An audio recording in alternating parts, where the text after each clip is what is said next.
What's good, YouTube? It's your boy Cass here, and we are here for week number 3 of This Week in CAW, where this week we'll be diving into UCW's Terror in Tokyo.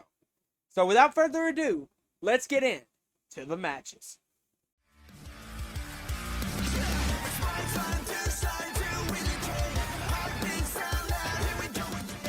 Alright guys, we're gonna start by getting into the opening match for UCW's Terror in Tokyo show, which the opening match was for the UCW Global Championship, where Wayne would take on Coach Trey Mercer.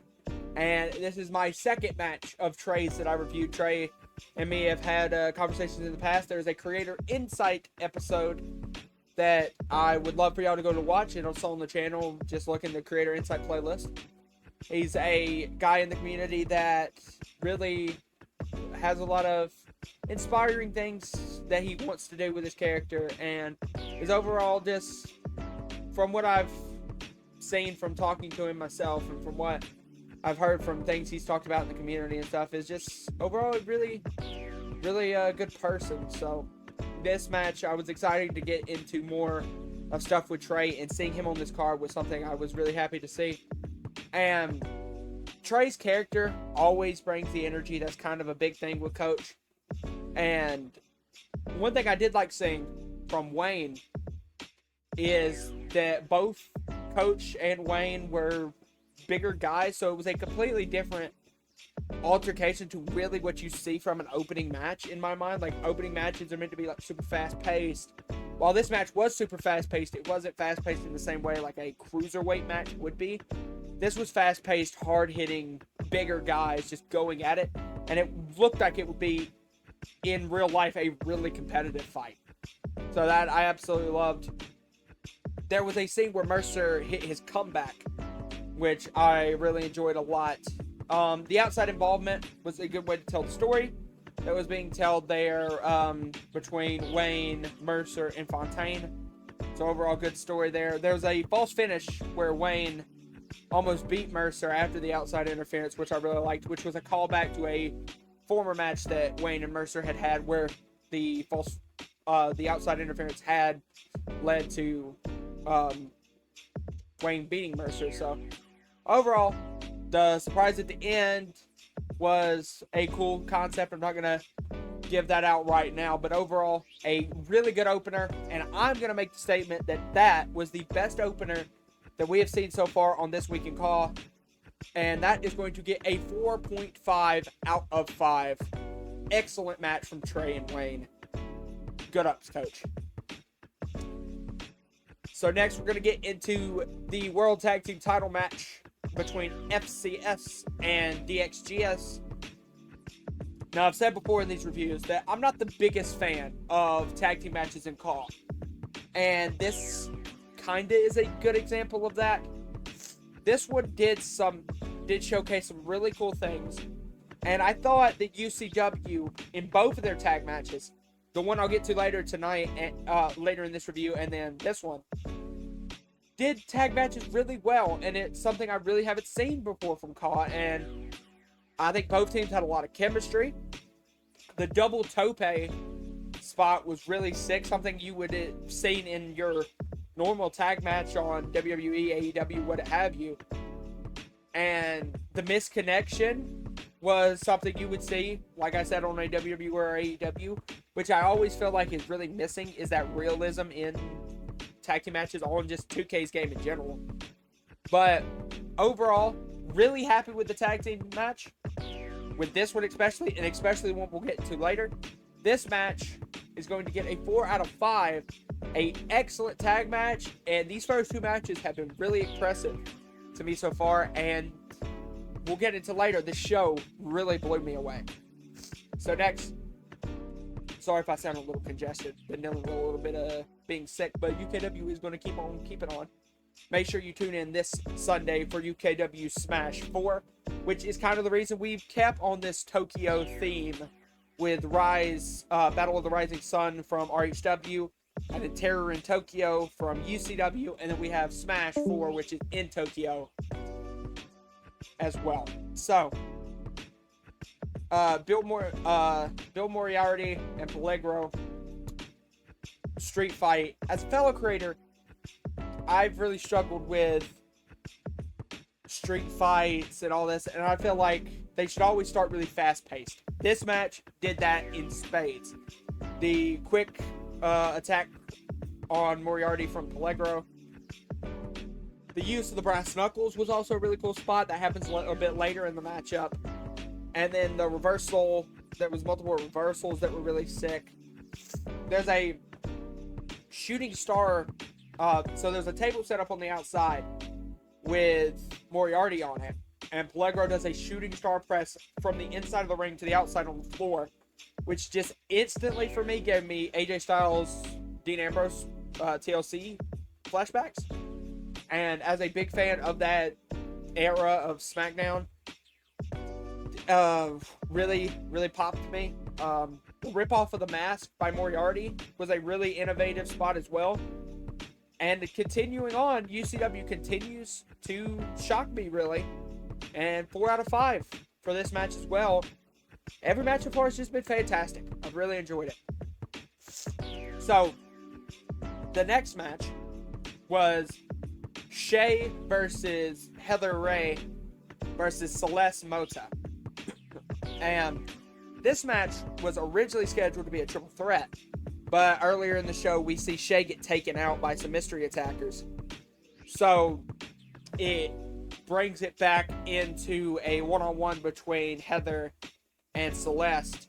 And I can just say, I don't know who created Ray and Mota, but those CAW designs were really, really awesome, and I loved it. The multiple dives at one point by Heather Ray, I thought was really sick, showcasing the energy she brought, only to get outsmarted by Mota, because Mota is more of the veteran in the matchup, which was, I thought, was perfectly portrayed on commentary, as well as perfectly portrayed in the match.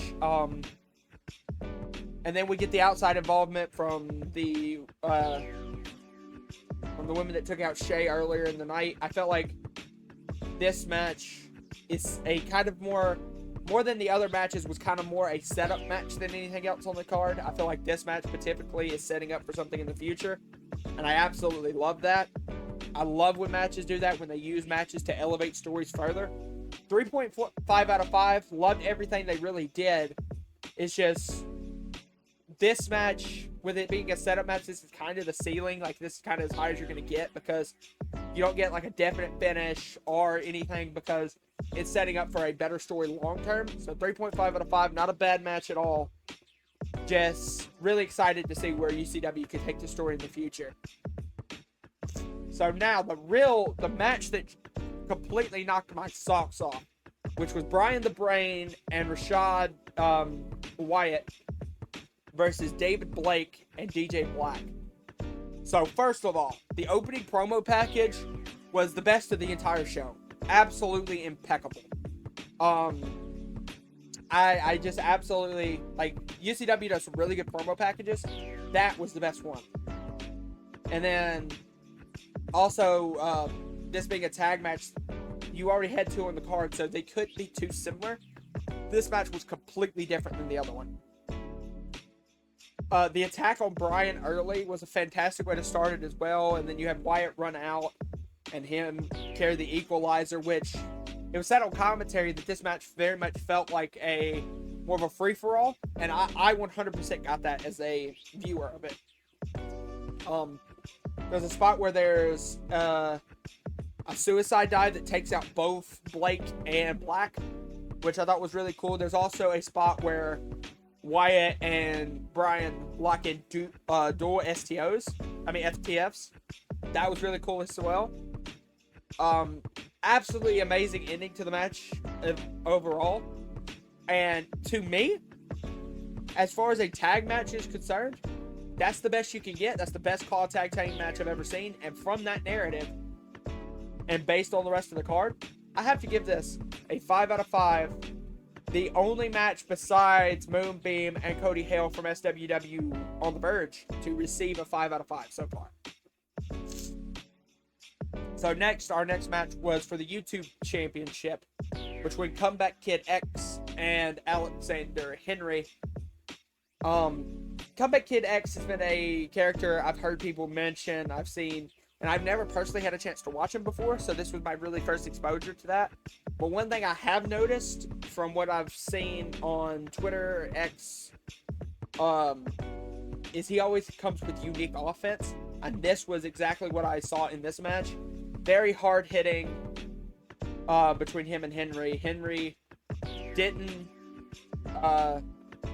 feel like less of a hard hitting striker either. They kind of really matched each other's styles.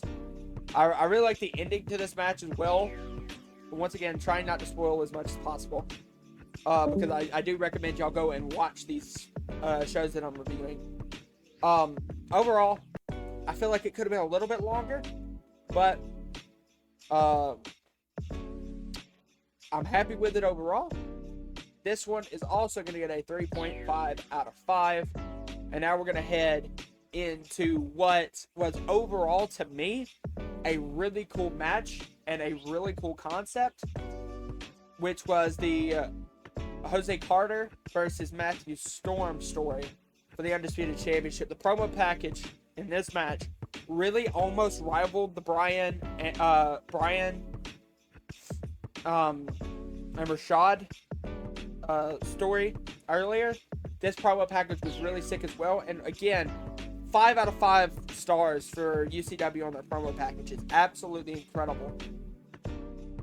There's a spear spot in this that 100% is Edge McFoley inspired, which I saw instantly, and just overall a really cool spot. And then you also, at the end of Brian and Rashad's tag match earlier in the night, they get attacked.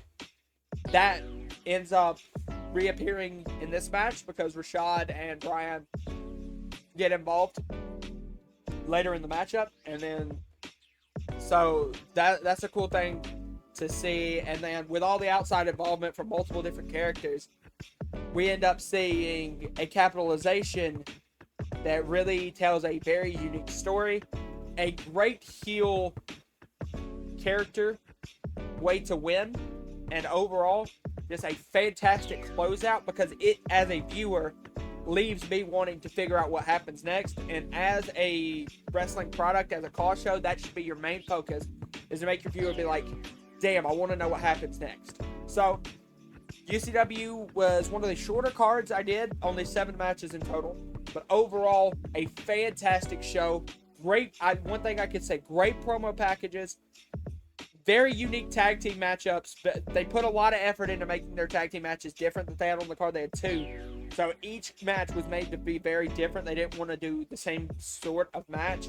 And I could see also that they wanted to involve other storylines from earlier in the night in the main event, which they did perfect job. And like I said, as a viewer, it leaves me wanting to know what happens next with Jose Carter and Matthew Storm. So as a content creator, that's really all you can want, is seeing that your viewer wants to come back again. So one thing that I can say is that the scores for each match is going to pop up, as well as the overall score.